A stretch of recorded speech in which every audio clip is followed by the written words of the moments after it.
So here is my John Wick physical media collection. Parts 1 and 2 in a box set. Part 3 in a Blu-ray 4K edition. I don't have a physical copy of John Wick 4 because it has become increasingly difficult to purchase physical media in person where I live, but anywhere really. And I know that I can just order it off the internet and it'll be sent here, but that is not the point. Physical media has gotten hard to get. But that's another topic for another video on another day. And today we're here to talk about John Wick and Ballerina. You will see that both of these sets came with high table continental type coins that I've never taken out. Probably never will. The first John Wick came out in 2014, and if you go watch the original trailer for John Wick 1, it looked like they cut a song in the movie that doesn't match the John Wick aesthetic. They cut a song into the trailer, right? That makes the movie seem like it's gonna really not be that good. And that's what I thought back then when I saw that trailer. I was like, what is this trash? And it turned out to be great. Keanu Reeves, man, myth, legend, Hollywood movie star, got himself yet another huge franchise as if he already didn't have enough. And by that I mean, obviously, Bill and Ted's Excellent Adventure, that trilogy, and I paused for dramatic effect, the Matrix movies. And if you didn't know that, then here watching this video is not where you should be. Doing something else is where you should be. Anyway, hello YouTube. I'm Jeff W. Roche, also known as the Man Strikes Again, or TMSA for short. The John Wick series, now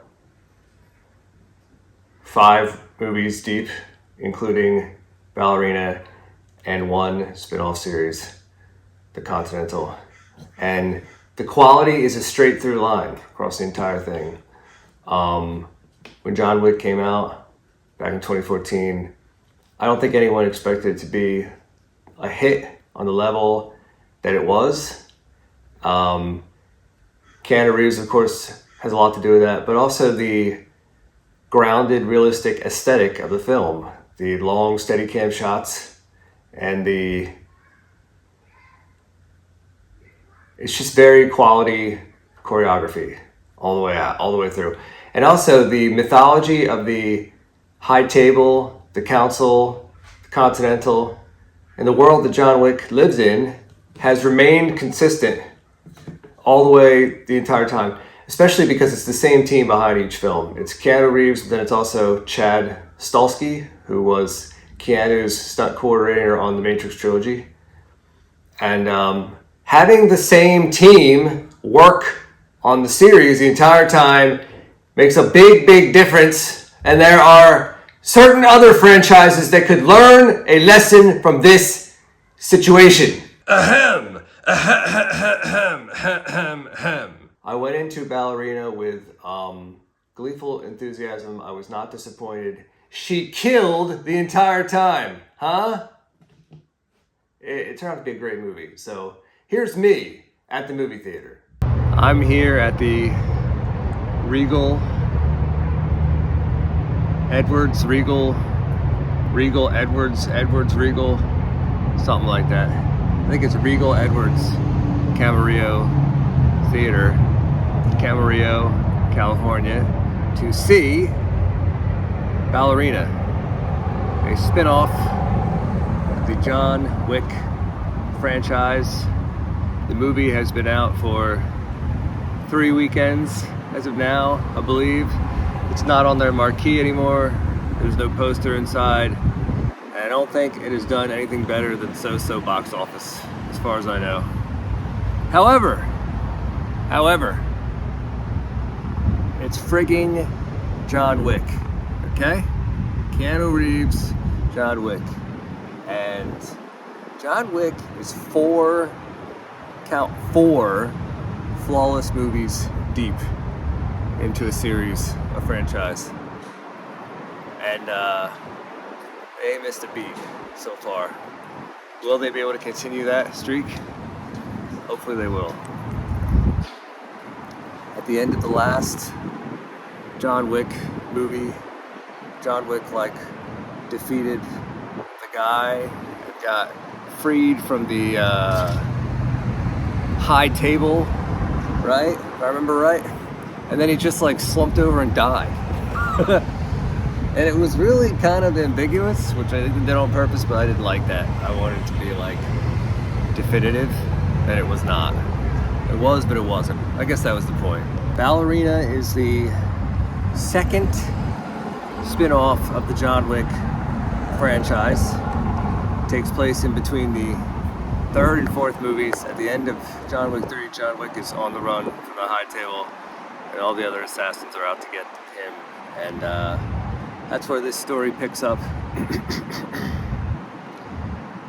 That's where it is in the timeline. They also made a series that is on Peacock called The Continental about young Winston and how he came to power and took over the Continental, which is an exceptionally great series. I'll tell you, they messed up nothing John Wick so far. It's all been great. It's all been great.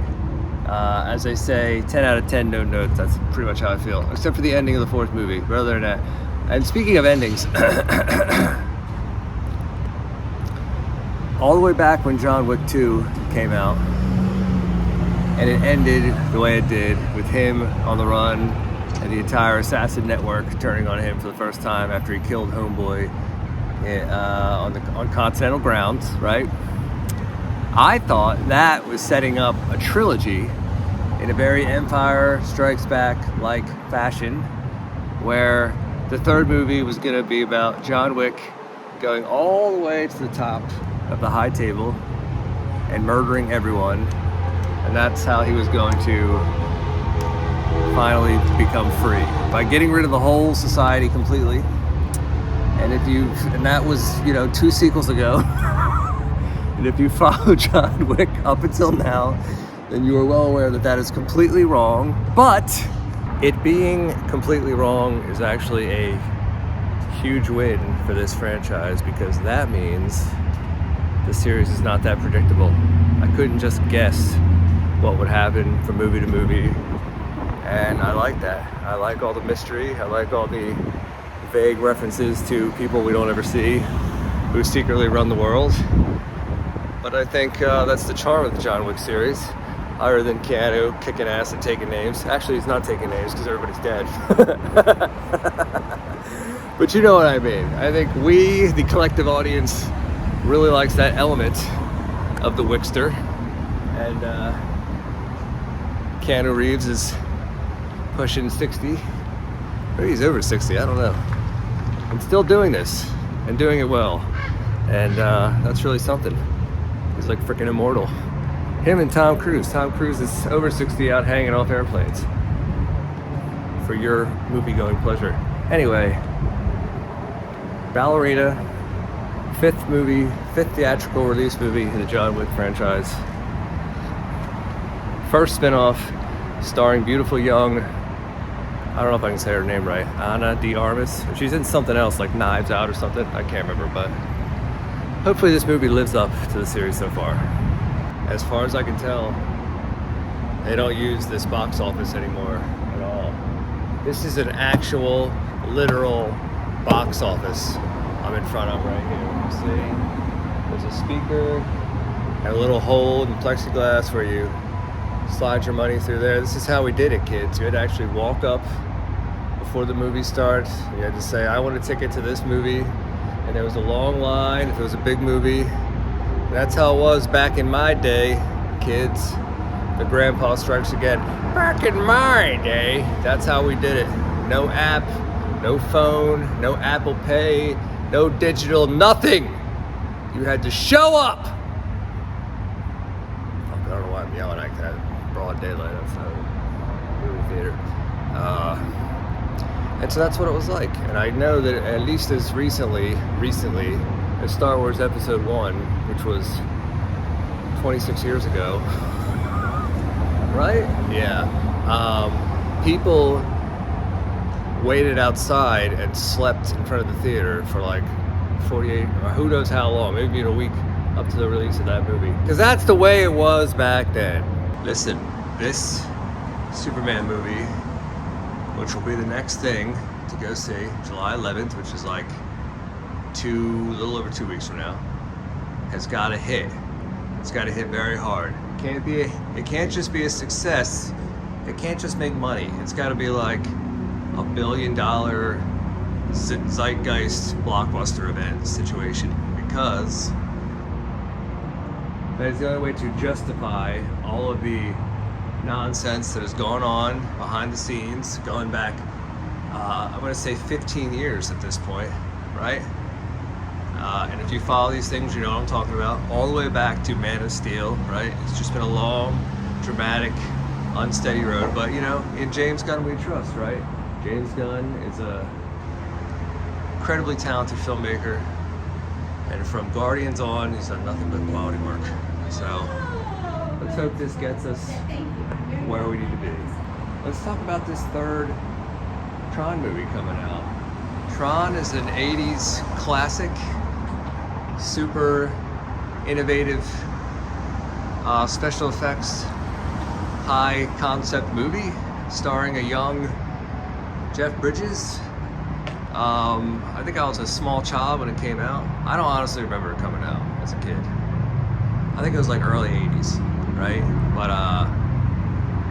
as far as I know, the original Tron was not a box office success in its time, although I could be wrong about that. And but today is a beloved classic, and it was a beloved classic. I don't even know. And they made a sequel to Tron called Tron. Damn it, I can't remember. It might have been called Tron Legacy in like 2010, 11. And it was released in 3D, and I saw it in 3D. The 3D was fantastic. The movie was good, but not great. Nowhere near as good as the original. But it did have Jeff Bridges, and this third movie, at the end of the second movie, is like the Tron is going into the real world, right? They come out of the computer into the real world, and this third movie, that is the plot of the third movie. So I'm glad that they followed up on their own friggin' cliffhanger, unlike a certain dinosaur franchise that I know of. But the kid who was like the lead actor in Tron Legacy, who was Flynn's son, he does not seem to be in the movie. So, and also it had Emily Blunt, or not Emily Blunt. Who's the other girl? There's another girl that I mix her up with.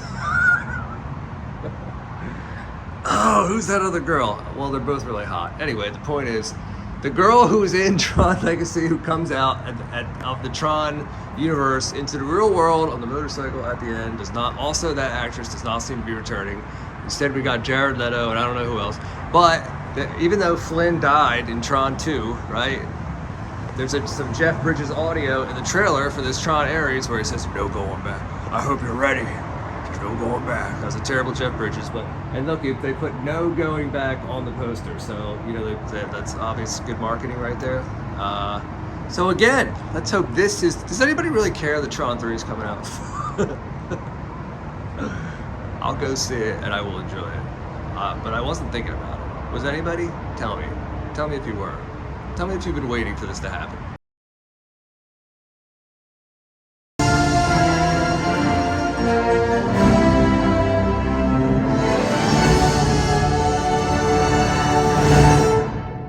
This movie had a few story beats that were fresh and that were not in the other John Wick movies, and I don't think I've seen in any other movie before, ever. So I feel really good about that. 75% of the movie was action, which is what we come to John Wick for. Not John Wick Part 4. What we come to John Wick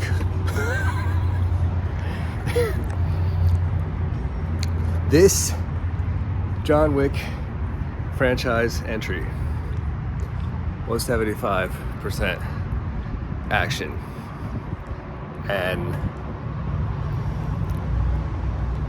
enough pretty good storytelling. Also,